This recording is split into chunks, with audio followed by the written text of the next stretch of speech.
फिर से आप सभी का मैं जोरदार स्वागत करता हूं। मैं सुधीर सर। मेरे प्यारे बच्चों, अगर आप क्लास 12th की स्टूडेंट हैं और बोर्ड एग्जाम देने वाले हैं, निश्चित रूप से आप देने वाले हैं, तो आज का सेशन बहुत ही जबरदस्त होगा। अगर आपने डिटरमिनेंट चैप्टर नहीं पढ़ा है, पहली बार सुने हैं, तब भी, या जो बच्चे पहले से भी पढ़ रहे हैं उनको भी समझ में आएगा, उनका रिवीजन हो जाएगा। जो बच्चा पहली बार सुन रहा है, देख रहा है डिटरमिनेंट क्या होता है, डिटरमिनेंट को कैसे सॉल्व किया जाता है, और उन सबसे भी बढ़ के वह बात जो डिटरमिनेंट से सवाल आते हैं उसको कैसे हैंडल करेंगे, तो मेरे प्यारे बच्चों आज का सेशन बड़ा जबरदस्त होगा। क्योंकि आज हम करने वाले हैं कक्षा 12 गणित सारणी का पोस्टमार्टम, यानी डिटरमिनेंट चैप्टर का A to Z एक एक पॉइंट हम कवर करेंगे। कुछ पॉइंट को हम ऑलरेडी डिस्कस कर चुके हैं, अगर आपने किताब देखा होगा। जैसे इसमें को फैक्टर एडजॉइंट निकालना, ठीक है, तीन इक्वेशन तीन अननोन जब दिया रहता है तो कैसे उसको सॉल्व करते हैं, ये सारी चीजें हम डिस्कस कर चुके हैं। कुछ बातों को और हम डिस्कस करेंगे जो कि आपके बोर्ड एग्जाम के पॉइंट ऑफ व्यू से बहुत ही जबरदस्त है। फरवरी नहीं फायर है भैया, यही तो सीरीज चल रही है, फायर है। देखो फायर को हमने खून से लिखा हुआ है, मतलब ब्लड वाले रंग से, ठीक है। 5वां दिन है, बड़ा ही जबरदस्त सेशन चल रहा है बच्चे। चलिए शुरू करते हैं भैया, श्री गणेश करते हैं। वाह भाई वाह, 58 बच्चे आ चुके हैं, थोड़ा सा वेट कर लें, उसके बाद जो है सारा चीज। Good evening good evening good evening, आइए सभी लोग आ जाइए भैया। ये जो है शाम को 8 बजे डेली का डेली आपको इस तरह की चीजें मिलती रहेंगे, ठीक है। चलिए आइए, एक प्रश्न के माध्यम से हम चीजों को क्लियर करेंगे। एक प्रश्न के माध्यम से, आज 5वां दिन है, कोई भी बच्चा अगर कम से कम ये फरवरी नहीं फायर है सीरीज अगर ज्वाइन कर ले कम से कम इसी को, तो उसका भैया कल्याण हो जाएगा। एक प्रश्न के माध्यम से हम क्लियर करेंगे। यहाँ पर देखिए एक प्रश्न हमने लिखा हुआ है, इसी प्रश्न में बहुत चीजें हैं। आप सभी को पता है कि एक प्रश्न से हम चीजों को क्लियर कर दे रहे हैं, उस चैप्टर में क्या क्या है और कैसे, लेकिन थोड़ा सा हमें कुछ बेसिक्स पता होना चाहिए बच्चा। डिटरमिनेंट क्या होता है, सिंपली बात करें तो डिटरमिनेंट हमेशा एक स्क्वायर अरेंजमेंट होता है। जैसे बात करिए, यहाँ पर 1 है, 2 है, यहाँ पर 4 है बच्चा, 5 है, ठीक है। डिटरमिनेंट हमेशा, या तो डिटरमिनेंट को हमेशा इस सिंबल से रिप्रेजेंट करते हैं, त्रिभुज को थोड़ा घुमा, ठीक है। डिटरमिनेंट हमेशा, क्लियर हुआ बच्चा, या तो 2x2 ऑर्डर का अरेंजमेंट होगा, 2x2 ऑर्डर का, क्लियर हुआ बच्चा, 3x3 ऑर्डर का, यहां पर हो जाएगा 4x4 ऑर्डर का। आपको जो एग्जाम में आएगा वह 3x3 ऑर्डर तक का ही यूज करना है। यानी डिटरमिनेंट कभी भी 2x3 ऑर्डर का नहीं होगा, यानी उसमें 2 रो और 3 कॉलम नहीं होंगे। ये नंबर ऑफ रो को रिप्रेजेंट करता है और ये नंबर ऑफ कॉलम को रिप्रेजेंट करता है, ऐसा अरेंजमेंट नहीं होता है। पहली बात तो क्लियर हो गया। चलिए, डिटरमिनेंट अगर कहीं पर भी कोई क्षणिक दिया हुआ है, आसान चैप्टर है, समझने का प्रयास करिएगा। 80 बच्चे लाइव देख रहे हैं, समझ में आ जाएगा, ये मेरी गारंटी है, ठीक है। ये रिवीजन जैसा ही है। डिटरमिनेंट हमेशा एक न्यूमेरिकल वैल्यू देता है, अगर उसको, ठीक है, अगर उसके एलिमेंट्स, उसके अवयव क्या हैं, अगर एक नंबर है, एक संख्या है, तो हमेशा उसको सॉल्व करने पर क्या है बच्चा, कैसे सॉल्व करते हैं, 1 का मल्टीप्लाई 5 में करते हैं। जो बच्चे पहली बार देख रहे हैं, इंटू 4 इंटू 2, इसमें कोई दिक्कत है तो यहाँ पर हो जाएगा 5 - 4 दूना के 8, ये हो जाएगा -3, ठीक है। तो ये हमेशा डिटरमिनेंट अपने साथ एक न्यूमेरिकल वैल्यू लेके चलता है, अगर नंबर हमारे क्या हैं, ठीक है। जब भी इसका 1 का 5 में होगा तो नॉर्मली मल्टीप्लाई होगा, जब 4 का 2 में होगा तो बीच में माइनस लगा दिया जाता है। क्लियर हो गया। कितने बच्चे लाइव देख रहे हैं भाई? डिटरमिनेंट चैप्टर कितने बच्चों का रेडी है? आज संख्या कम है भाई, क्यों? डिटरमिनेंट चैप्टर रेडी है क्या? अभी देखिए बहुत कुछ डिस्कस करेंगे तो समझ में नहीं आएगा, ठीक है। यहां पर चलिए, ये तो सब चीजें पता ही होंगी, कोई बड़ी बात नहीं। लेकिन अगर 3x3 ऑर्डर का कोई डिटरमिनेंट, मान लीजिए 4 है, 5 है, 7 है, यहाँ पर 2 है बच्चा, 3 है, यहाँ पर हम बात करते हैं, मान लीजिए 1 है और 1 2 3, ठीक है बच्चा। डिटरमिनेंट इसमें 3 रो और 3 कॉलम है, इसकी कुछ प्रॉपर्टी है, उसको अगर हम देख लेते हैं, समझ लेते हैं, तो आपका पूरा का पूरा काम जो है खत्म हो जाएगा। सबसे ज्यादा यूज होने वाली जो प्रॉपर्टी है, एक प्रॉपर्टी है प्रॉपर्टी नंबर P1, हम बात करते हैं, ठीक है। एक सवाल के माध्यम से सारी प्रॉपर्टी को हम डिस्कस कर लेंगे, उसके बाद जो है सवालों को हल करेंगे। जबरदस्त सेशन होने वाला है आज का। सारे बच्चे एक बार वीडियो को भैया लाइक कर देंगे, ठीक है। सारे बच्चे एक बार वीडियो को लाइक कर देंगे। चलिए एक इसको अगर सॉल्व करें, ठीक है, 2 क्रॉस 2 ऑर्डर का ही डिटरमिनेंट लेके चलते हैं। 2 क्रॉस 2 ऑर्डर का डिटरमिनेंट लेके चलते हैं बच्चा। 4 है, मान लीजिए 5 है, यहाँ पर 2 है, सपोज करिए यहाँ पर 10 है, ठीक है। जो प्रॉपर्टी 2 क्रॉस 2 ऑर्डर की सारणिक पर अप्लाई होगा वही 3 क्रॉस 3 ऑर्डर पर होगा, वही 4 क्रॉस 4 ऑर्डर पर होगा। तो हम एक सिंपल सा सारणिक लेके चल रहे हैं, इसको सॉल्व करेंगे। कितना होगा बच्चा? 4 गुणते 10, इसमें कोई दिक्कत। अब 2 गुणते 5, बीच में माइनस लगा के, ठीक है, ये हो जाएगा 40 और ये हो जाएगा 5 गुणा के 10, ये हो जाएगा हमारा 30। सारणिक का मान 30 आया। न्यूमेरिकल प्लस भी आ सकता है, माइनस भी आ सकता है। अरे कितने बच्चे ये जो समझते हैं कि ये मॉड लगा हुआ है, ठीक है, ये मॉड नहीं है। मॉड लगा रहता है, आप सभी को पता है कि उसको पॉजिटिव कर देता है, लेकिन इसके अंदर अगर मान लीजिए -3 है तभी ये क्या कर देता है बच्चा? +3 कर देता है। कितना लेकिन ये वो नहीं है। अब देखिए कुछ प्रॉपर्टी है बहुत ज्यादा इंपॉर्टेंट है, उसको याद रहना चाहिए। सारणी के गुणधर्म, ठीक है, एक सवाल के माध्यम से क्लियर करेंगे। सारणी के कुछ गुणधर्म आपके बुक में है, उसको मैं समझा दे रहा हूं एक सवाल के माध्यम से, आपको जरा भी समस्या नहीं होगा, ठीक है भैया। चलिए सवाल तो हम लोग करेंगे ही, पहली प्रॉपर्टी है बच्चा, एक सवाल के माध्यम से इसको हम P1 नाम दे देते हैं, प्रॉपर्टी नंबर 1। आपके बुक में लिखा हुआ है, इच्छा होगी, जरा सा मन होगा कुछ करने का तो किताब पलट लीजिएगा, नहीं मन होगा तो मत पलटिएगा। बस ये पूरा सेशन देख लीजिएगा बच्चा। जितने बच्चे लाइव देख रहे हैं वीडियो को लाइक कर दें। यहाँ पर देखें, कह रहा है कि किसी सारणिक में पूरा यानी R1 को आप, ठीक है बच्चा, R1 को आप C1 से, ठीक है बच्चा, और R2 को आप C2 से, यानी पूरा का पूरा आप चेंज कर दें, ठीक है।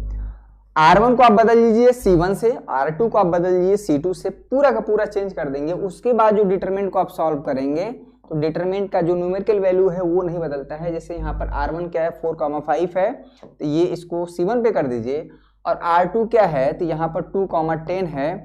अब इसको सॉल्व करिए, डिटरमिनेंट का जो न्यूमेरिकल वैल्यू है, जो संख्यात्मक मान है, वो नहीं बदलता है बच्चा। आप मेरे कहने पर ना जाएं, इसको सॉल्व कर लें। फिर से क्या करेंगे बच्चा, 4 × 10 है, यहाँ पर हो जाएगा 5 गुणते, माइनस लगा के 5 गुणते, तो ये हो जाएगा 40 -5 गुणा के 10। यहाँ पर फिर से आप देख रहे हैं कि 30 आ रहा है, पहले जो न्यूमेरिकल वैल्यू आ रहा था, ठीक है।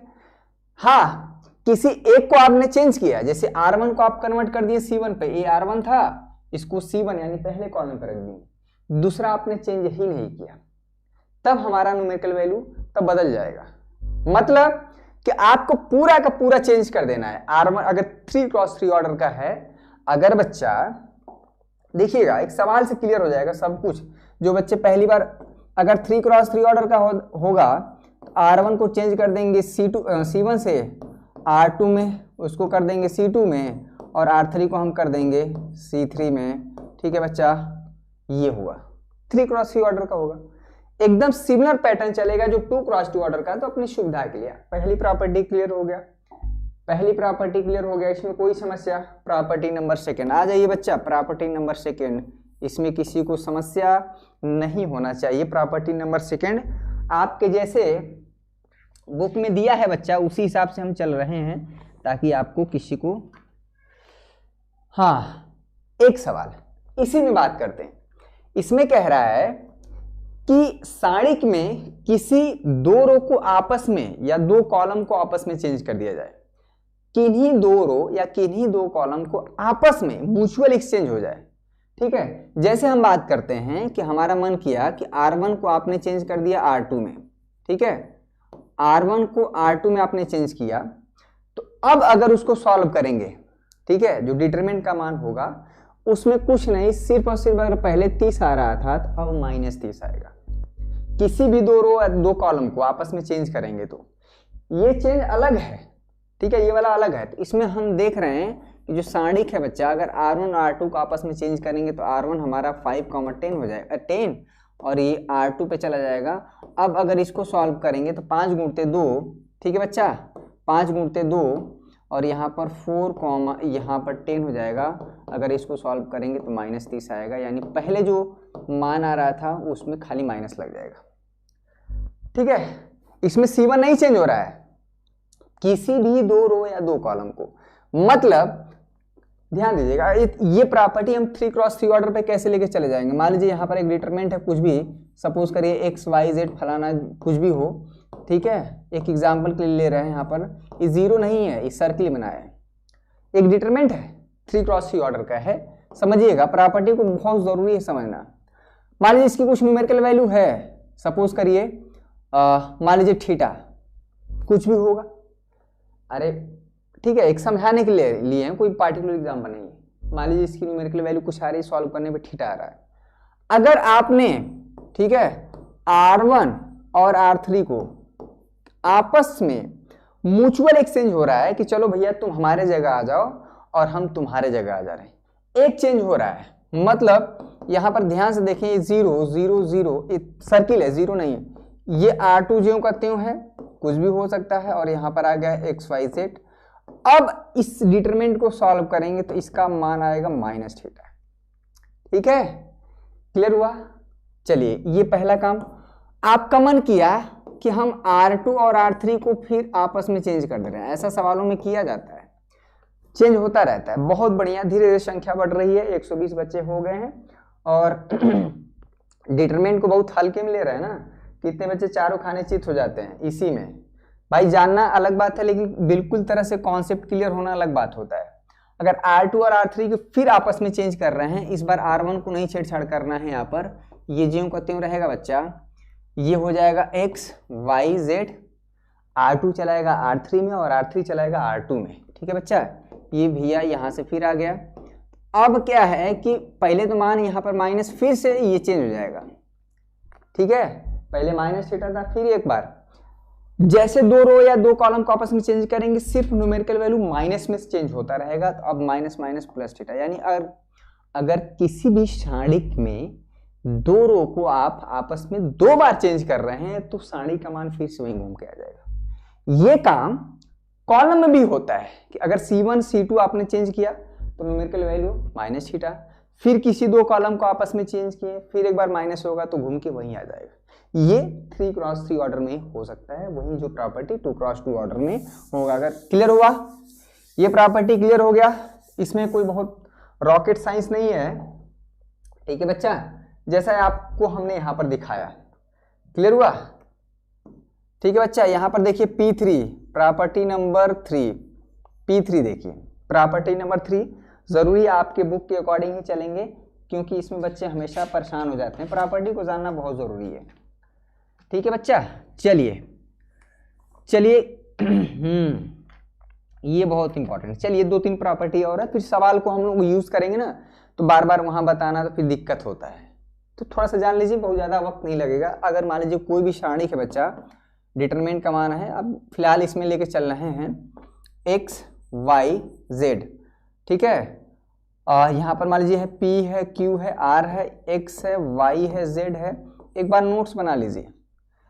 तो या ये एक सारणिक हमारा ऐसे दिया है, समझिएगा, यहाँ पर है X है, Y है, Z है, मान लीजिए यहाँ पर है L है, M है, N है, और यहाँ पर X है, Y है, Z है। ठीक है, तो सारणिक में डिटरमिनेंट में दिमाग में बैठाइए, डिटरमिनेंट में किसी भी कोई भी 2 रो या 2 कॉलम अगर आइडेंटिकल हैं, समान हैं, यहाँ पर देखिए बच्चा, ये हमारा क्या है जी, ये R1 है और ये हमारा क्या है, R3 है। तो यहाँ पर R1 एकदम आइडेंटिकल है बच्चा R3 के। ठीक है, R1 और R3 हमारा एकदम समान है, तो इस डिटरमिनेंट का मान आपको सॉल्व करने की जरूरत नहीं है, 0 होगा। ठीक है, ये जबरदस्त प्रॉपर्टी है, बहुत ज्यादा यूज होता है। यहाँ पर देखिए, ध्यान से देखिए बच्चा, जो C1 है और यहाँ पर जो बच्चा है C3 है, एकदम सेम है। तो किसी भी सारणिक में 2 रो या 2 कॉलम एकदम हूबहू समान हो जाए तो उस डिटरमिनेंट को आपको सॉल्व करने की जरूरत नहीं, उसका मान 0 होगा ऑटोमेटिक।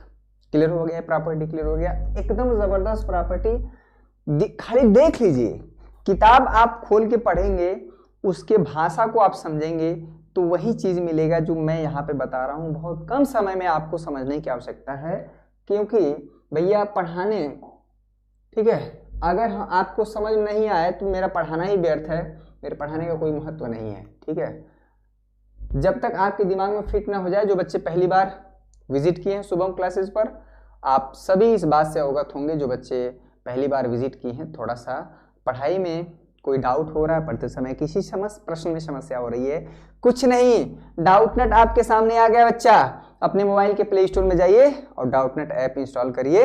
ठीक है, क्वेश्चन का फोटो खींचिए और आपको क्या करना है, क्रॉप करके, जैसे क्रॉप करेंगे एक बार में एक प्रश्न का, तुरंत आपको वीडियो सॉल्यूशन मिल जाएगा आपके मोबाइल नंबर पर। और ये व्यवस्था दिन भर में आप चाहे जितना बार फायदा उठा सकते हैं। दैट मीन्स कि अनलिमिटेड प्रश्नों पूछ सकते हैं और अनलिमिटेड प्रश्नों का जवाब आपको मिल सकता है। ठीक है, ये व्यवस्था क्लास 6 to 12 किसी भी स्टूडेंट के लिए है। साथ में IIT JEE नीट की तैयारी करने वाले हैं, कर रहे हैं, बहुत अच्छी बात है। CBSE board, UP board, Bihar board, Rajasthan, किसी भी स्टेट बोर्ड के लिए, कोई पार्टिकुलर एक स्टेट बोर्ड के लिए नहीं। साथ में यहाँ पर physics, chemistry, math, biology, science, किसी भी सब्जेक्ट का फायदा उठा सकते हैं। इस ऐप पर आपको लाइव क्लासेस भी चल रही हैं हम लोग जैसे। तो देखिए, जहाँ से जैसे आपको अटैचमेंट हो, जैसा भी आपको समझ में आए, ठीक है, आप पढ़ सकते हैं। बहुत बढ़िया। और स्टेट टॉपर भी रहे हैं यहाँ से पढ़ के बच्चे, बहुत बढ़िया। लिंक डिस्क्रिप्शन में प्रोवाइड कर दिया गया है, यहाँ से जाके आप क्या करिए। ठीक है, क्लास ओवर होने के बाद जो है चीज़ों को समझिएगा। एक बार देखिए कॉन्सेप्ट समझ में आ जाए उसके बाद क्या, लेकिन इसी में एक नोट पॉइंट पर कर लीजिए बच्चा, नोट पॉइंट कर लीजिए, बहुत ही इंपॉर्टेंट है, कभी कभी आ जाता है।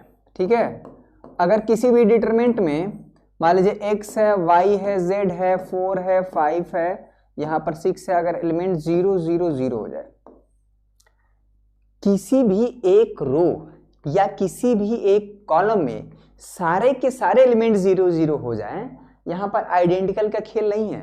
यहाँ पे तो XYZ, ठीक है, XYZ हमारा ये था, तो ये बताइए, ये 0 हो गया, 0 हो गया, तो इसका भी मान आपको 0 ही मिलेगा, इसको सॉल्व करने की जरूरत नहीं। तो प्रॉपर्टी ये भी हो गया। ठीक है, इसमें कोई दिक्कत नहीं होना चाहिए। चलिए, प्रॉपर्टी नंबर 3 क्लियर हो गया। ये बहुत जरूरी है जानना, अगर इसके जाने बिना सवाल लग जाता तो मैं बताता ही नहीं। मुझे पता है आपके ऊपर हमें एक्स्ट्रा बर्डन डालने की जरूरत नहीं है, पर जरूरत है इसकी। ठीक है, इसकी सवालों में जरूरत है, इसीलिए मैं बता रहा हूं। P4 देखिए, ठीक है, आप जब अपने P4 देखिए, आप प्रॉपर्टी सब जानते हैं, लेकिन सीक्वेंस में जिस हिसाब से किताब में दिया है, ताकि आप भी कभी पढ़ें तो आपको समझ में आ जाए। 140 बच्चे हो गए, बहुत बढ़िया। अगर मान लीजिए कोई भी शाणिक है, अरे वही वाला लेके चलते हैं ना जी, क्या था, 4 था, 5 था, 2 था, यहाँ पर मान लीजिए 10 था। इस डिटरमिनेंट का मान क्या था भैया, 10 गुणते, यानी 4 गुणते 10 माइनस 2 गुणते 5, ठीक है, यानी कि हो गया 40 माइनस 10, इसका मान कितना आ गया भाई, 30। सारणी का मान 30 आ गया। इसमें कह रहा है कि अगर सारणिक में एक कांस्टेंट का आप मल्टीप्लाई कर रहे हैं, ध्यान दीजिएगा, कांस्टेंट, अगर यही एक सारणिक एक आप भी होता, ध्यान दीजिएगा, बहुत कंफ्यूजन होता है। 4, 5 है और 2, 10 है, ध्यान दीजिएगा। इसमें और इसमें ये दो खड़ी लाइन जो है सारणी को बताता है, डिटरमिनेंट को बताता है, और ये जब मुंह मोड़ देते हैं ना तो आव्यूह है। अब देखिएगा, इसमें कह रहा है कि अगर किसी के जो है हमारा 0 नहीं होना चाहिए, के हमारा 0 नहीं होना चाहिए, 0 को छोड़ के कोई भी हमारा नंबर हो। अगर आप एक कांस्टेंट के का मल्टीप्लाई कर रहे हैं डिटरमिनेंट में, दैट मीन्स कि बहुत इंपॉर्टेंट पॉइंट है ये, अक्सर मिस्टेक होता है, यानी 4, 5, 2, 10। तो ये जो है के क्या करते हैं बच्चे, ठीक है, ये देखिए छोटी छोटी बातें हैं। ये प्रॉपर्टी हम 3x3 ऑर्डर के आव्यूह में भी लगा देंगे, 3x3 ऑर्डर के आव्यूह में भी हम लगा सकते हैं। ये के जो है ना, ये किसी एक रो या किसी एक कॉलम में जाके मल्टीप्लाई होगा। लेकिन 99 प्रश्नों में, 99% सवालों में हम क्या करते हैं कि फर्स्ट रो या फर्स्ट कॉलम में ही करते हैं, मतलब रो में करते हैं। मतलब कि अगर आप इस तरह से कर सकते हैं 4k, ठीक है बच्चा, 5k, क्लियर हुआ, तो यहाँ पर 2 और 10 ज्यों का त्यों रहेगा। मेरी बात समझ में आ रही है बच्चा? इसमें R2 में नहीं होगा मल्टीप्लाई, या अगर आप इस तरह से भी हो सकता है, k का मल्टीप्लाई किए हैं, अगर आप इसमें 4, 5 में नहीं कर रहे हैं, आप R2 में कर दीजिए 2k इंटू 10k, इसमें कोई दिक्कत नहीं। लेकिन अगर आप इसी आप भी में करते, देखिए पढ़ते तो सब है बच्चा, पढ़ते तो सब है, लेकिन कॉन्सेप्ट के साथ ऐसे पढ़ें कि कोई डाउट ना हो। यहाँ पर k है बच्चा, a क्या है हमारा 4 है, 5 है, 2 है, 10 है। जरा डिफ्रेंशिएट करके पढ़ें, मिला के ना पढ़ें, ये ना कि आप भी आ जाए और साड़ी का आ जाए तो आप उसमें कंफ्यूज हो जाए। ठीक है, k का मल्टीप्लाई करेंगे बच्चा यहाँ पर, क्लियर हुआ? ये हो जाएगा 4k, ठीक है, यहाँ पर हो जाएगा 5k, क्लियर हुआ बच्चा, यहाँ पर 2k और यहाँ पर हो जाएगा 10k। आपको अंतर समझ में आ रहा है? आव्यूह में किसी स्केलर नंबर का मल्टीप्लाई होता है 0 को छोड़ के, तो वो हर एक एलिमेंट में हो रहा है, जबकि यहाँ पर किसी एक रो या किसी एक कॉलम में हो रहा है। यहाँ पर भी हो जा रहा है, यहाँ पर भी, यहाँ पर भी, यहाँ पर, हर जगह हो जा रहा है। ठीक है, हर जगह मल्टीप्लाई हो रहा है। ये जो है किसी एक रो या किसी एक कॉलम में, ठीक है। अरे यही नहीं, अभी देखिए आप चाहें तो k का मल्टीप्लाई हमने यहाँ पर किया है ना, यहाँ पर, ठीक है, ध्यान से देखिए यहाँ पर, और k इंटू डेल्टा, ठीक है, k इंटू डेल्टा यहाँ पर क्या है भैया 4,5 है, यहाँ पर 2,10 है। किसी ने कहा, ध्यान दीजिएगा, बहुत इंपॉर्टेंट है, ये किसी एक कॉलम में भी हो सकता है। ठीक है, ये जो है किसी एक कॉलम में भी हो सकता है। आप k का मल्टीप्लाई आप चाहें तो यहाँ पर 4k, यहाँ पर 2k, ठीक है, तब इसमें नहीं होगा 5,10, ठीक है। या आप इसमें k का मल्टीप्लाई करते आप C2 में कर दीजिए, यहाँ पर 4,2, यहाँ पर 5k हो जाएगा और यहाँ पर 10k हो जाएगा। ये चीज समझ रहे हैं? ये 4 पॉसिबिलिटी होती है, या तो किसी एक फर्स्ट रो में कर दीजिए, या सेकेंड रो में मल्टीप्लाई कर दीजिए, या फर्स्ट कॉलम में कर दीजिए, या सेकेंड कॉलम में कर दीजिए। आप इस डिटरमिनेंट का मान निकालिए, इसका डिटरमिनेंट का मान निकालिए, इसका मान निकालिए, इसका मान निकालिए। डिटरमिनेंट का मान जो इसका होगा वही इसका होगा, वही इसका होगा, वही इसका होगा, और होगा कितना? जितना पहले आएगा उतना उसका k टाइम्स हो जाएगा। ठीक है, यानी जो डिटरमिनेंट का मान आता है, जो पहले अगर मान लीजिए डेल्टा आ रहा है तो अब डेल्टा इंटू k टाइम्स आ जाएगा। बहुत ज्यादा इंपॉर्टेंट प्रॉपर्टी है ये, समझ में नहीं आता बच्चों को। ठीक है, आप सभी क्लियर हो गए? चलिए इसको एक एग्जांपल से क्लियर कर देते हैं। बहुत जबरदस्त प्रॉपर्टी है, सवाल में काफी यूज होगा। ठीक है, सारणिक में भी एक रो या किसी एक कॉलम से हम उभयनिष्ठ निकालते हैं या कुछ मल्टीप्लाई कर देते हैं, तो वो किसी एक रो या एक किसी एक कॉलम में होता है। आव्यूह में क्या होता है कि हर जगह से अगर उभयनिष्ठ निकल रहा होता है, कॉमन निकल रहा होता है, तभी होता है। थियरी पोर्शन है, थोड़ा सा ध्यान दीजिएगा। हमको पता है कि आप सभी को सवाल लगाने में ही ज्यादा मजा आता है। ठीक है, मान लीजिए इसमें आपने क्या किया, 2 इंटू डेल्टा किया। ठीक है, तो 2 इंटू, यानी कि हमारा जो पहले डिटरमिनेंट था उसमें 2 का मल्टीप्लाई हो रहा है, यहाँ पर देखिएगा। तो हम कह रहे हैं कि जो नया डिटरमिनेंट बनेगा, ठीक है, आप क्या कह रहे हैं, किस रो, एक रो में मल्टीप्लाई कर देते हैं, यानी यहाँ पर कर देते हैं 2 इंटू 4। ठीक है, R1 में कर देते हैं, यहाँ पर 8 हो जाएगा, यहाँ पर 10 हो जाएगा, यहाँ पर 2 है, यहाँ पर 10 है। बहुत ज़्यादा बच्चे मिस्टेक करते हैं इसमें, मैं बार बार क्यों फोकस कर रहा हूँ। अरे यहाँ पर R2 में मत कर दीजिएगा, किसी एक रो या किसी एक कॉलम में मल्टीप्लाई होगा। ठीक है, अब इस डिटरमिनेंट का मान निकालिएगा बच्चा ना, तो 10 गुणते 8 80 हो जाएगा, 10 गुणते 2 यहाँ पर 20 हो जाएगा, ये हो जाएगा 60। और 60 देखिए क्या है बच्चा, इसको आप ले सकते हैं 2 गुणते 30।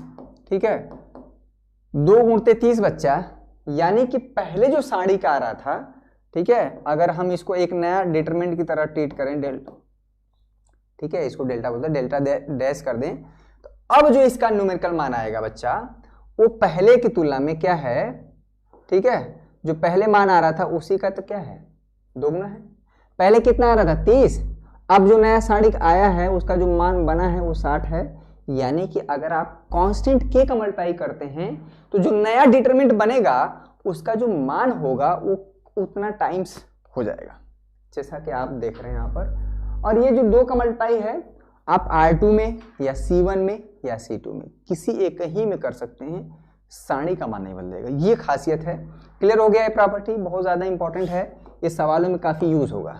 ठीक है, चलिए एक प्रॉपर्टी तो ये हुआ, जैसे आप किसी एक कांस्टेंट का मल्टीप्लाई कर दे रहे हैं तो कभी कभी क्या होता है कि अगर कुछ उभयनिष्ठ निकल के आ रहा है, कुछ कॉमन निकल के आ रहा है डिटरमिनेंट से, तो उसको बहरिया देंगे, यानी आप डिटरमिनेंट से बाहर निकाल देंगे।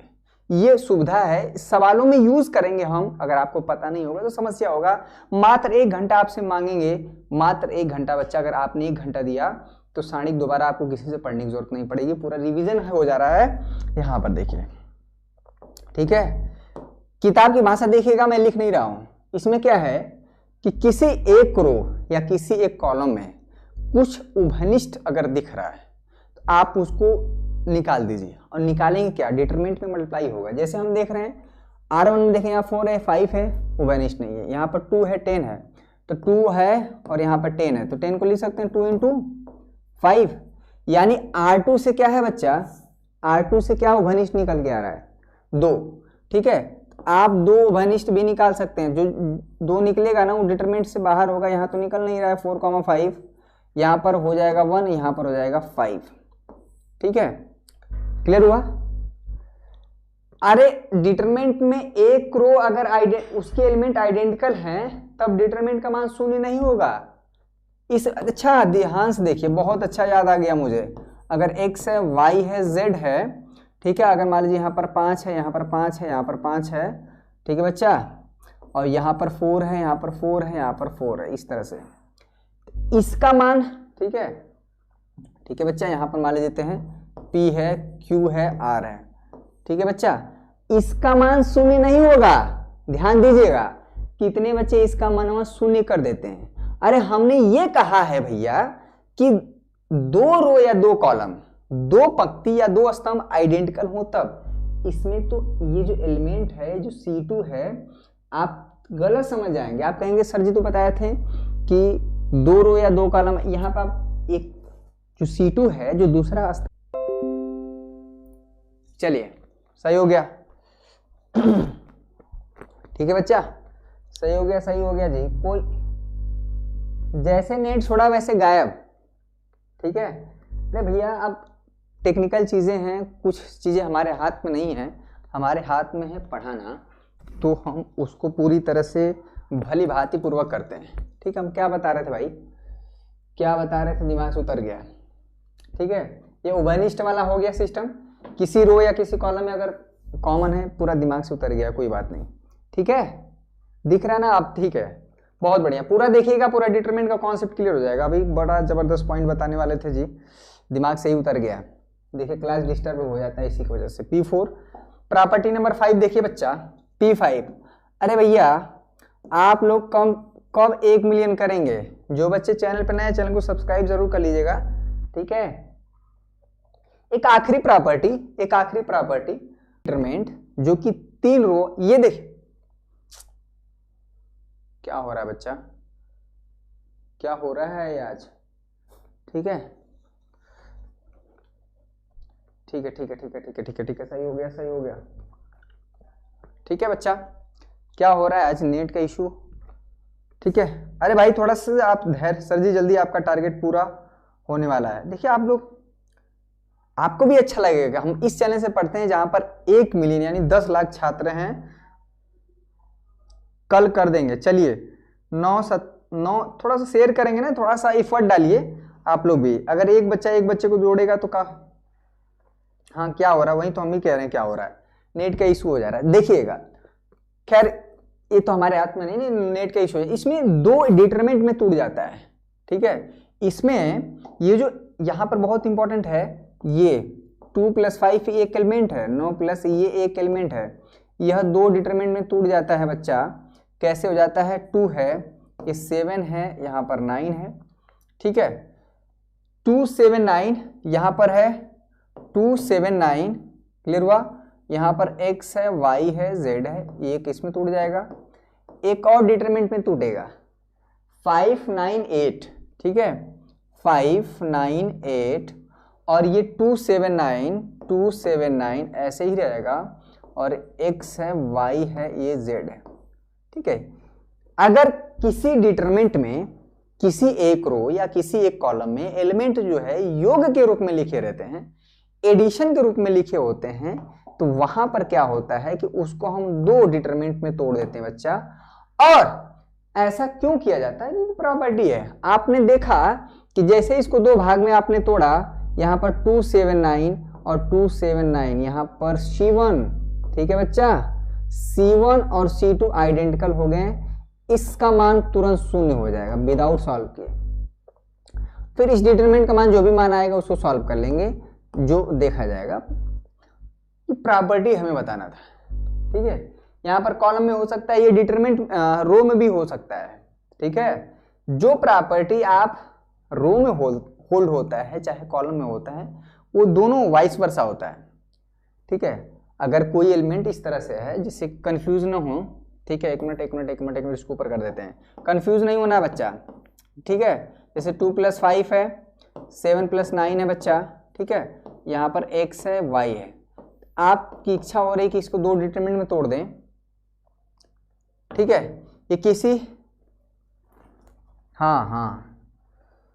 ये हमेशा होल्ड होता है, ये दो डिटरमिनेंट में टूट जाएगा। क्या है, एक तो 2 है, एक 7, ठीक है। यहाँ पर दो सम के रूप में x और y प्लस क्या बच्चा 5 और 9 है, 5 और 9 है, यहाँ पर हो जाएगा x, y। देखिए x y यहाँ तो एलिमेंट सम के रूप में है नहीं, तो ये ऐसे ही रहेगा। ये दो अलग अलग डिटरमिनेंट में टूट जाएगा। तो आपके दिमाग में आ रहा है कि अरे सर ऐसा क्यों कर रहे हैं, क्या तकलीफ है भाई इस सज्जन को, मुझे क्या तकलीफ है, क्यों दो हिस्से में तोड़ रहे हैं। ऐसा करने से कभी कभी डिटरमिनेंट को सॉल्व करना बहुत आसान हो जाता है। आपके दिमाग में ये चल रहा हो कि ऐसा सारी जो प्रॉपर्टी आप क्यों ऐसा कर रहे हैं भाई। आप सिंपली डिटरमिनेंट को सॉल्व करना, हमको पता है कि किसी एक रो या किसी एक कॉलम के सापेक्ष विस्तार कर देने पर डिटरमिनेंट को सॉल्व कर पाते हैं, लेकिन हमेशा ऐसा नहीं होगा, बहुत ज़्यादा टिपिकल हो जाता है। अगर आप प्रॉपर्टी यूज करेंगे तो सवाल को लगाना बहुत आसान हो जाता है बच्चा। अब आ जाते हैं कुछ सवालों को, ठीक है, कुछ सवालों को अगर हम हल करें तब मजा आएगा, ठीक है। अच्छा एक चीज और है, काफी इंपॉर्टेंट है ये भी, ठीक है बच्चा, चलिए काफी इंपॉर्टेंट है ये भी है, जान लीजिए। यहाँ पर मान लीजिए डिटरमिनेंट है, 4 है, 5 है, 7 है, मान लीजिए x है, y है, z है, ये p है, q है, r है, ठीक है। तो डिटरमिनेंट में भी वो सारी प्रॉपर्टी जो आबी में हमने कल डिस्कस किया था कि किसी एक रो को दूसरे रो के साथ घटा सकते हैं, ठीक है। मान लीजिए आप का मन कर रहा है कि R1 में ऑपरेशन कर दें, क्या कर देते हैं बच्चा, R1 + R2, ठीक है। आप जोड़ भी सकते हैं, घटा भी सकते हैं, किसी कोई शक, ठीक है। ये प्रॉपर्टी है। इधर का ये बताता है क्या किस रो में ऑपरेशन हो रहा है, यानी पहले पंक्ति में। ये बताता है क्या ऑपरेशन हो रहा है, यानी पहले पंक्ति और दूसरे पंक्ति के एलिमेंट को जोड़ के वो R1 में लिखा जाएगा। अच्छा ऑपरेशन अगर R1 में नहीं, ऑपरेशन अगर R2 में नहीं हो रहा है, यानी सेकेंड रो में नहीं हो रहा है, थर्ड रो में नहीं हो रहा है, तो उसके एलिमेंट ज्यों का त्यों रहेंगे। मतलब यहाँ पर हो जाएगा 4 + x, 5 + y, यहाँ पर हो जाएगा 7 + z, क्लियर हुआ। यहाँ पर x, y, z क्लियर है, p, q, r, ये सब क्लियर रहेगा तभी ना सवाल लगेगा जी, बेवकूफ कहीं का। खाली सवाल लगाइए, सवाल तो हम बहुत लगाए हैं, सब तैयार है, कॉन्सेप्ट क्लियर रहेगा तब, ठीक है। एक प्रॉपर्टी हो गया। आपकी इच्छा हो रही है कि नहीं भैया हम R1 में, ठीक है, एक काम ये कर सकते हैं, क्लियर हुआ। आप चाहें तो एक दूसरा काम भी, यानी घटा भी सकते हैं, किसी एक रो को किसी दूसरे रो के साथ आप घटा भी सकते हैं, वही काम कॉलम में भी कर सकते हैं। जो काम आप रो में कर सकते हैं वो काम आपको कॉलम भी कर सकते हैं, ठीक है। आप यही नहीं है, अगर आप में इच्छा हो रही कि हम R2 में ऑपरेशन कर देते हैं, क्या कि R2 प्लस यहाँ पर किसी कांस्टेंट का मल्टीप्लाई करके 2R3, ठीक है, ये भी चीज आप कर सकते हैं। क्या हुआ, R2 + 2R3, यानी ये जो हमारा R3 है, तीसरा रो है, उसमें 2 का मल्टीप्लाई करके हम क्या करेंगे, R2 में R2 के एलिमेंट के साथ जोड़ देंगे, यानी कि इसके 4 है, 5 है। पहले दिन 200 बच्चे लाइव थे, पूरा पोस्टमार्टम हो रहा है, अभी सवाल हम डिस्कस करेंगे। ये सवाल जो है, ये सवाल पूरा का पूरा चैप्टर को कवर कर देगा, बहुत चीजें हम ऑलरेडी डिस्कस कर चुके हैं। यहाँ पर देखिए 4, 5, 7, ठीक है। R2 + 2R3, यानी में इसमें 2 का मल्टीप्लाई करके क्या बच्चा था यहाँ पर x + 2p हो जाएगा, क्लियर हुआ। यहाँ पर हो जाएगा y प्लस 2q, इसमें कोई दिक्कत, z प्लस यहाँ पर हो जाएगा 2r। अच्छा बताइए, ये p q r ज्यों का त्यों रहेंगे, मतलब R1 और R3 में कोई चेंजेस नहीं होगा। क्यों? क्योंकि ऑपरेशन केवल R2 में हो रहा है। तो ये सुविधा है, ये हम करेंगे। क्यों करेंगे? क्योंकि सवाल इससे बहुत आसान हो जाता है। कभी कभी किसी रो या किसी रो को जोड़ने घटाने में ये काम R2 माइनस R3 ये भी कर सकते हैं, ठीक है। R2 माइनस 2R3 करेंगे तो कुछ नहीं होगा, सिर्फ यहाँ माइनस हो जाएगा। तो ये जो आप प्लस में कर सकते हैं वही माइनस में कर सकते हैं, किसी एक, ठीक है, कोई समस्या नहीं। किसी एक रो या किसी दूसरे रो को आपस में इंटरचेंज कर सकते हैं, तो जो डिटरमिनेंट का मान है सिर्फ माइनस में चेंज हो जाएगा। ये प्रॉपर्टी ऑलरेडी डिस्कस कर चुके हैं। तो अब ठीक है, ये आप कॉलम में भी कर सकते। क्लियर हो गया? कितना भाई आपने समय, कितना मिनट दिया? ठीक है, 30 से 35 मिनट में इसकी सारी प्रॉपर्टी क्लियर हो जाना बहुत बड़ी बात है। अब आ जाते हैं, एक सवाल के माध्यम से क्लियर करेंगे। बहुत जबरदस्त प्रश्न है भैया, एक कई बार पूछा गया। सॉल्यूशन देखिए, पोस्टमार्टम है। आप पोस्टमार्टम का मतलब होता है कि एक सवाल उठाते हैं, उस पूरे कॉन्सेप्ट को उसमें हम बिठा देते हैं। इसमें क्या क्या है चीजें, वो चीजें ऑलरेडी हम डिस्कस कर चुके हैं। बाकी चीजें बहुत आसान है, मुख्य सवाल ये सब करें। यहाँ पर कह रहा है कि यदि एक्स वाई जेड विभिन्न हो, अलग अलग है, मतलब यहाँ पर x बराबर नहीं है y के, y बराबर नहीं है z के, और x भी बराबर नहीं है z के, तीनों अलग अलग नंबर है। इसका खासियत होता है, इसका बड़ा इंपॉर्टेंट, ये शब्द का बड़ा महत्व है कि अगर x y z विभिन्न है यानी अलग अलग हैं, तो इसका मतलब ये होता है बच्चा कि x माइनस वाई ये कभी भी जीरो नहीं हो सकता है, ठीक है। y माइनस जेड ये भी कभी जीरो नहीं हो सकता है, और z माइनस एक्स ये भी कभी जीरो नहीं हो सकता है, ठीक है। आप y माइनस एक्स कभी भी जीरो नहीं हो सकता है। अरे भैया, दो नंबर को आप घटाएंगे तभी शून्य आएगा जब दोनों नंबर बराबर होगा। पहले बोला कि एक्स वाई जेड अलग अलग है, इसका महत्व हम देखेंगे सवाल में। गणित की तो यही खासियत है, यही सुंदरता है, उसके एक एक शब्द काफी इंपॉर्टेंट होते हैं, ठीक है। कह रहा है हो, और इस डिटरमिनेंट का मान शून्य है, यानी इस डिटरमिनेंट का मान शून्य है, तो हमें सिद्ध करना है कि 1 plus X into Y plus Z equal to 0, ये हमें शो कर दिखाना है, ठीक है। बहुत बढ़िया यार, शानदार। लाइक में क्या कंजूसी है भाई, लाइक में क्या कंजूसी, एक बार कमेंट करें। सर आ गया गदर सपोर्ट करने वाला। अच्छा गुलशन, सारे बच्चों का नाम भी ले लेते हैं यार, ये नंबर उम्र लेने देने का काम ना करें, ठीक है, थोड़ी सी मेंटेन रखें। तो पढ़ाया तो अच्छे से ही जाएगा, इसमें क्या दिक्कत है, ठीक है, पढ़ाने में कोई दिक्कत नहीं है। देखिए गाली गलौज ना करें, इतना मेंटेन रखें। अब मैं मानता हूं कि ऑनलाइन में आप मेरे सामने नहीं हैं, लेकिन मैं बता दूं कि अगर किसी ने ऐसा कुछ किया जिससे कि किसी को व्यक्तिगत समस्या होने लगी, चाहे गर्ल्स हो बॉयज है, तो हर एक चीज संभव है। पर मैं आप मेरे छात्र हैं, अगर आप गलत करते हैं तो मेरा दायित्व बनता है कि मैं आपको सचेत करूं, आपको बताऊं कि भाई ऑनलाइन चीज़ें भी कर सकती। मैं अगर एक FIR यहाँ से कर दूं कि आपने ऐसा ऐसा इस छात्र के साथ किया, हर एक बच्चे का यहाँ पर ईमेल ID पूरा डिटेल दिखता है, ये जो हमारा लाइव चैट चलता है, ठीक है, और उनका पूरा डिटेल यहाँ पर रहता है, ठीक है। आप एप्लीकेशन में जुड़े हैं, पूरा डिटेल होता है, ऐसा नहीं है। पर आप मेरे छात्र हैं, होता है कि इस समय जो है अपोजिट अट्रैक्शन बहुत ज़्यादा होता है बच्चों के ऊपर, लेकिन ठीक है, आप ऐसा ना करें कि कोई आप यहाँ आप ऑनलाइन क्लास आए ही नहीं, वो देखे ही नहीं, ऐसा मत कर दीजिए। कम से कम किसी को ऐसा माहौल रहना चाहिए, ठीक है।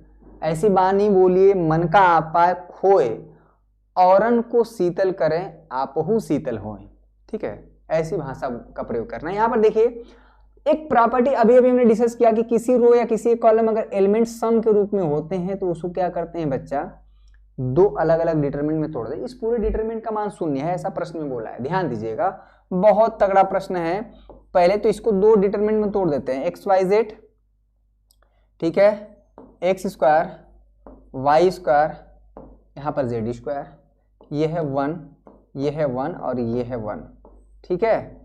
एक दूसरा डिटरमिनेंट क्या होगा बच्चा, ध्यान दीजिएगा, ये तो रहेगा ही, C1 C2 ज्यों का त्यों रहेंगे। यहाँ पर देखें x है, y है, z है, 12 बचवा गर्दा गर्दा गर्दा, एकदम मजे से पढ़ेंगे भैया। यहाँ पर क्या हो गया, एक्स क्यूब, वाई क्यूब और जेड क्यूब। ठीक है, हंसी मजाक तो चलती ही रहती है। मैं भी बीच बीच में जब से लाइव क्लासेस ले लो इतना ज़्यादा सीरियस नहीं, तो रिकॉर्डेड में गाने वाने भी चल जाते थे। आजकल तो मुझे गाने भूल गया है। ठीक है, अब देखिए क्या है, अब देखिए क्या है। ठीक है, इसमें तो बहुत कुछ ज़्यादा चेंज नहीं दिख रहा है, दो अलग अलग डिटरमिनेंट में तोड़ दिए। अगर बताइए, अगर हम प्रॉपर्टी नहीं बताते हैं, सीधे सवाल लगाते हैं, तब तो हमको गलियाने लगते हैं, अरे क्या हो रहा है, मुझे तो कुछ समझ ही नहीं आ रहा है। तो इसलिए हो रहा है क्योंकि ये प्रॉपर्टी है डिटरमिनेंट की। ऐसा आप कर सकते हैं। ठीक है, ऐसा आप कर सकते हैं। अब देखिए, इसको ज्यों को त्यों रहने दीजिए, एक्स है, वाई है, जेड है। ठीक है बच्चा, ये एक्स स्क्वायर है, ये वाई स्क्वायर है, ये जेड स्क्वायर है, ये 1 है, ये 1 है और ये 1 है, इसको रहने दीजिए। अब देखिए R1 को ध्यान से देखिए, X square X cube, Y square Y cube. R1 से x उभयनिष्ठ है क्या? अरे है भैया, R1 से उभयनिष्ठ लेंगे।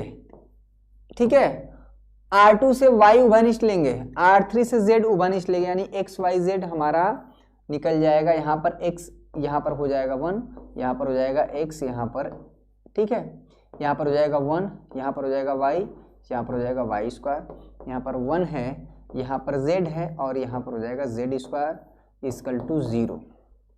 क्लियर हुआ?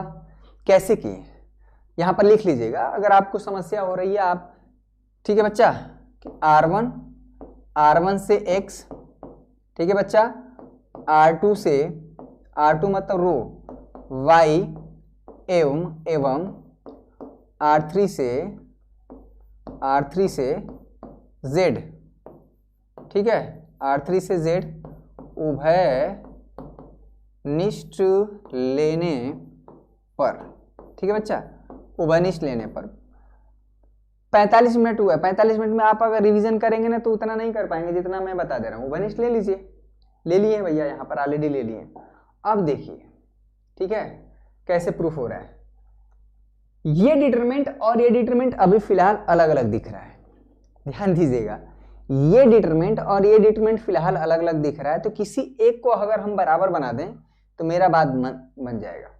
तब डिटरमिनेंट अब हम कॉमन ले लेंगे। क्लियर हुआ? लेकिन ये डिटरमिनेंट और ये डिटरमिनेंट अभी फिलहाल अलग अलग है, ध्यान दीजिएगा, बड़ा ही इंपॉर्टेंट चीज है। अब देखिए क्या करें। ठीक है, इसमें इस वाले डिटरमिनेंट में कलर चेंज किया जाए भाई।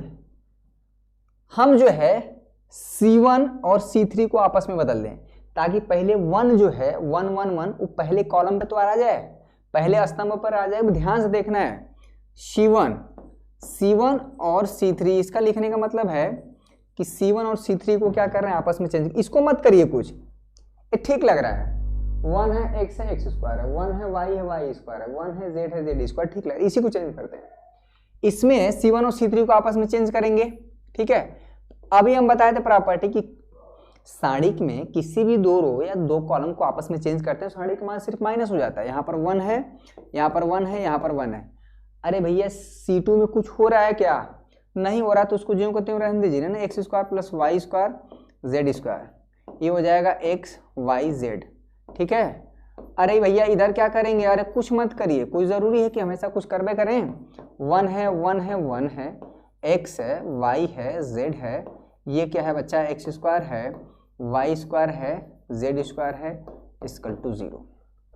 इस 0 दिया है, लेके चलना है। ठीक है, बहुत बढ़िया, शानदार। पूरा सेशन देखेंगे, मजा आ जाएगा। अरे भैया अभी ये डिटरमिनेंट और ये डिटरमिनेंट सेम नहीं हुआ, अभी एक चीज दिक्कत है। अरे ये एक्स वाई जेड बीच में आ जाता और X square Y square Z square C3 पे चल जाता तो मेरा बात बन जाता, फिर वही काम। ठीक है, क्या करेंगे इसी डिटरमिनेंट में, यानी इस वाले में क्या करेंगे भैया, C2 और C3 को आपस में फिर इंटरचेंज करेंगे। C2 और C3 को आपस में इंटरचेंज करेंगे। तो इंटरचेंज करेंगे तो एक बार फिर से माइनस होगा।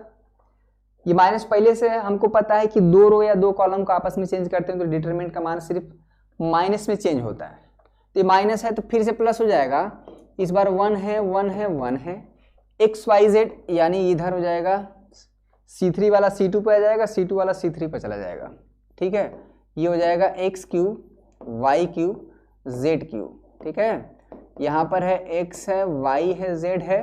एक सवाल के माध्यम से सब कुछ क्लियर हो रहा है, ठीक है। x y z, ये है x square y square z square equal to 0। हमें एक ऐसा सवाल उठाना है जिसमें कि डिटरमिनेंट की सारी प्रॉपर्टी लग जाए, ठीक है। वाह भाई वाह, 200 लाइक अभी तुरंत हो जाना चाहिए।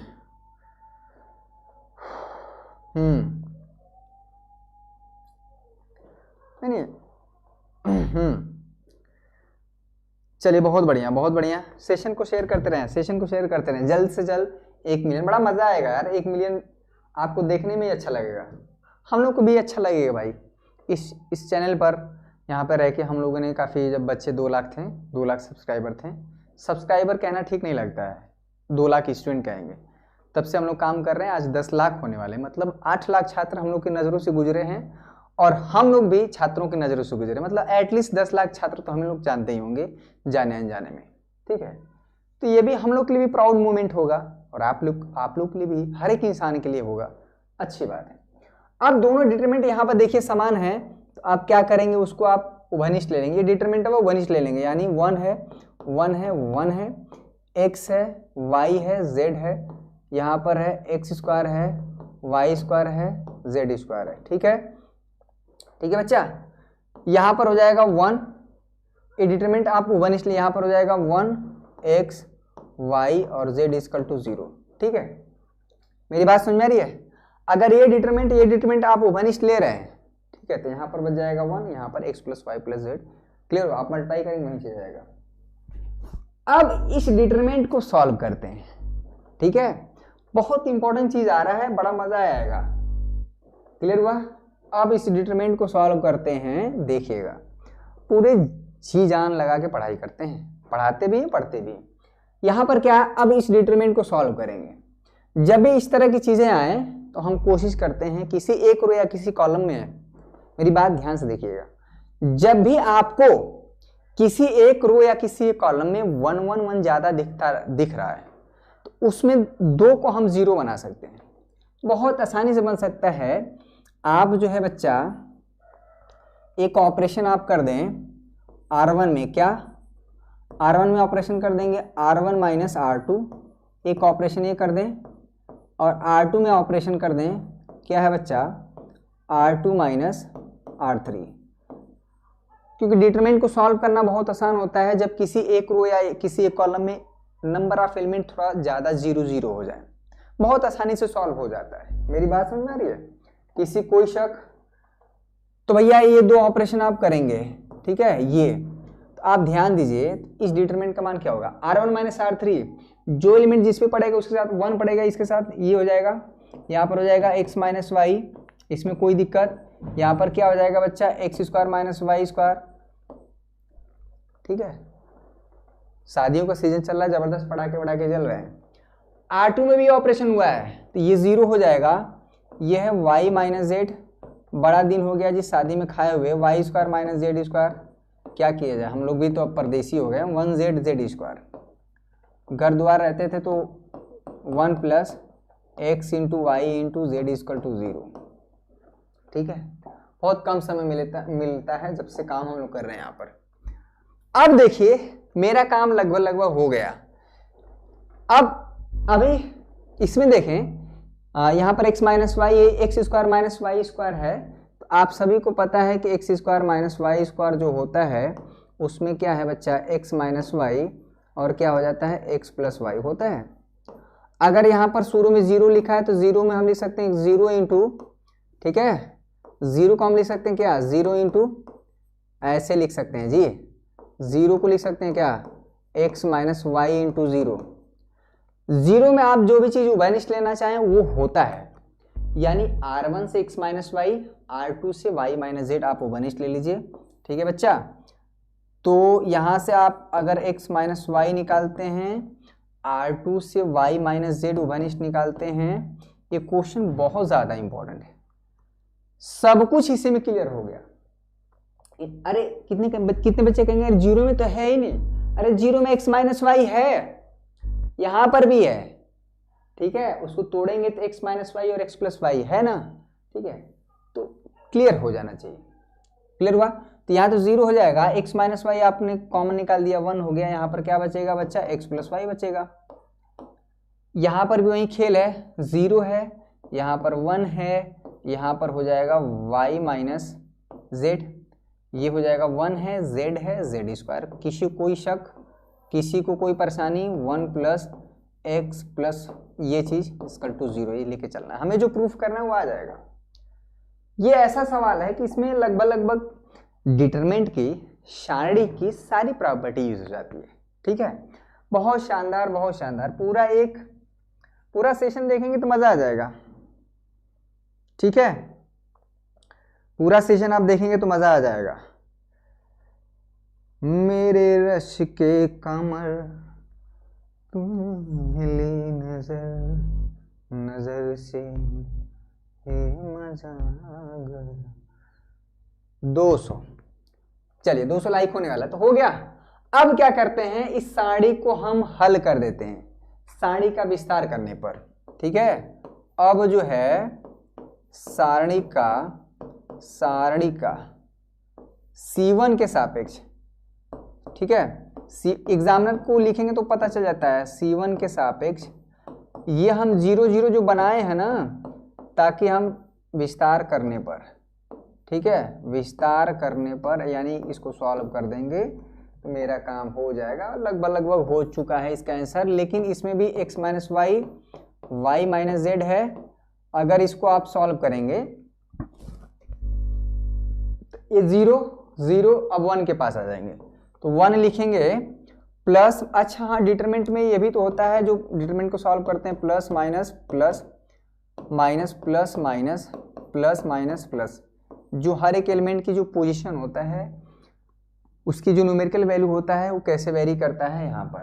ठीक है, plus minus plus minus plus minus alternate में होता है। ठीक है, क्लियर हुआ? तो ये तो यहाँ से 0 को ढकेंगे, कैसे सॉल्व करते हैं उस पर। 1 किस रो किस कॉलम में? इसमें इसको ढक लेंगे, इसका मल्टीप्लाई इसमें करेंगे, माइनस लगा के इसका मल्टीप्लाई इसमें करेंगे, तो क्या होगा बच्चा? y माइनस जेड, अब -1 का उसमें करेंगे तो माइनस एक्स माइनस वाई। ठीक है, क्लियर हुआ? यहाँ पर है 1 प्लस एक्स इंटू वाई। घबराएंगे तो नहीं होगा। ये सवाल भले ही समझाने में टाइम लग रहा है, लेकिन एक बार समझ ले पूरी जिंदगी भर नहीं भूलेगा। ठीक है, x minus Y, Y minus Z. अरे भैया कुछ हुआ क्या? वाई से वाई कटा। ठीक है, एक मिनट,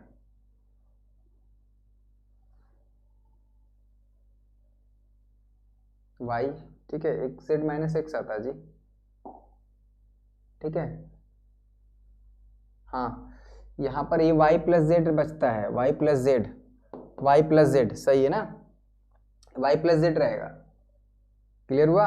एक मिनट देख लें, y प्लस जेड रहेगा ना यहाँ पर, y माइनस जेड तो y प्लस जेड रहेगा। ठीक है, क्लियर हुआ? तो यहाँ पर से बच जाएगा z माइनस एक्स। क्लियर हो गया? यहाँ पर हो गया 1 प्लस ये चीज इक्वल टू 0। ठीक है, अब देखिए सवाल क्यों इतना इंपॉर्टेंट है, यहां पर बच्चे गड़बड़ा जाते हैं। अब देखिएगा, शुरू में बोला था चूंकि x, y, mz विभिन्न है। विभिन्न का मतलब होता है अलग अलग, डिफरेंट नंबर हैं, विभिन्न हैं, इसलिए बच्चा x माइनस वाई हमारा कभी भी शून्य नहीं होगा। ठीक है, y माइनस जेड हमारा शून्य नहीं होगा, z माइनस एक्स भी हमारा शून्य नहीं होगा। और ये बताइए कि ये ब्रैकेट और ये ब्रैकेट और ये वाला ब्रैकेट, 4 ठो ब्रैकेट है। ध्यान से दे, एक ब्रैकेट ऐसे है, एक ब्रैकेट ये है, एक ब्रैकेट ये है, ये वाला ब्रैकेट है, चारों का मल्टीप्लाई 0 है। मेरी बात समझिए, हम कहना क्या चाह रहे हैं। अगर आपको पता चल गया है कि यार ये 0 नहीं है, क्योंकि अगर संख्याओं का मल्टीप्लाई होके 0 आ रहा है तो इससे कंफर्म होता है कि इनमें से कोई एक 0 जरूर होगा।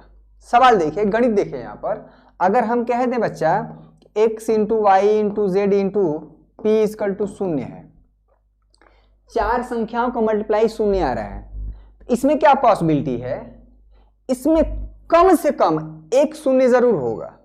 अगर किसी ने कहा कि ये 0 नहीं है, यानी x हमारा 0 नहीं है, y भी हमारा 0 नहीं है, z भी हमारा 0 नहीं है, तो इससे एकदम कंफर्म होगा कि p ही 0 होगा।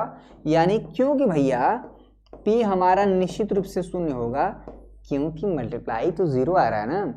और ये बताइए कि अगर 4 × 3 हो, × 5 हो, × 7 है और किसी ने लिख दिया 0, क्या यह संभव है कि 4 ऐसी संख्याएं जो कि 0 नहीं है उनका गुणा 0 हो रहा है? ऐसा पॉसिबल है? गणित देखें यहां पर। इसका मतलब अगर चारों संख्याओं का मल्टीप्लाई 0 है तो निश्चित रूप से कम एक संख्या 0 होगा। हो सकता है चारों संख्याएं 0 हो, 0 × 0 × 0 × 0, तब तो 0 आएगा। 2 संख्याएं 0 हैं तब तो जरूर 0 आएगा। 3 संख्याएं 0 हैं तब तो जरूर 0 आएगा। कम से कम एक 0 रहना चाहिए। चारों अगर 0 नहीं है तो मल्टीप्लाई कभी भी 0 नहीं आएगा। मान लीजिए यहाँ पर p भी 0 नहीं है, तब ये असंभव है कि चारों संख्याओं का मल्टीप्लाई 0 आए। तो यहाँ पर देखिए एक चीज क्लियर हो गया कि ये वाला ब्रैकेट हमारा 0 नहीं होगा। अरे भैया क्योंकि अलग अलग नंबर है ना। अगर हम कहें कि एक 2 है और एक 1 है जो कि अलग अलग है, तो 2 - 1 करेंगे, कभी 0 आएगा? नहीं आएगा। मेरी बात समझे। गणित देखिए यहाँ पर, बड़ा ही इंटरेस्टिंग क्लास है भैया। मुझे पढ़ाने में आनंद आ रहा है, आपको पढ़ने में जरूर आना चाहिए, क्योंकि आप सीख रहे हैं। यहाँ पर रटने का कोई काम ही नहीं है आपको, बस तो ये 0 नहीं है, ये 0 नहीं है, ये 0 नहीं है, लेकिन इन चारों ब्रैकेट का जो मल्टीप्लाई है वो 0 है। इससे ही कंक्लूजन निकलता है भैया कि हमारा जो है जो चौथा वाला ब्रैकेट है वो निश्चित रूप से 0 होगा। और यही तो हमें प्रूफ करना था, यही तो हमें प्रूफ करना था बच्चा। बताइए समझ में आया कि नहीं? अच्छा केमिस्ट्री क्लास है, ठीक है बच्चों। तो क्लासेस इसके बाद तो केमिस्ट्री क्लास है। आई होप डिटरमिनेंट को मैंने कोशिश किया कि इसकी प्रॉपर्टी और एक सवाल के माध्यम से समझाने का प्रयास किया। घबराइएगा मत, ये डिटरमिनेंट कुछ क्वेश्चन है और हम कल ले लेंगे, घबराने की जरूरत नहीं। अदर सब्जेक्ट भी पढ़ते रहिए, गणित की चिंता मत करिए, ये हमारी चिंता है, मैं चीज़ों को कवर कर दूंगा। ठीक है बच्चा, आनंद के साथ पढ़ें, बिल्कुल टेंशन ना लें। ठीक है बच्चा, आज के बस इतना ही। कल इसी समय 8 बजे कुछ और प्रश्नों को हम डिस्कस करेंगे। बहुत बहुत धन्यवाद आप सभी का। जय हिंद, जय भारत।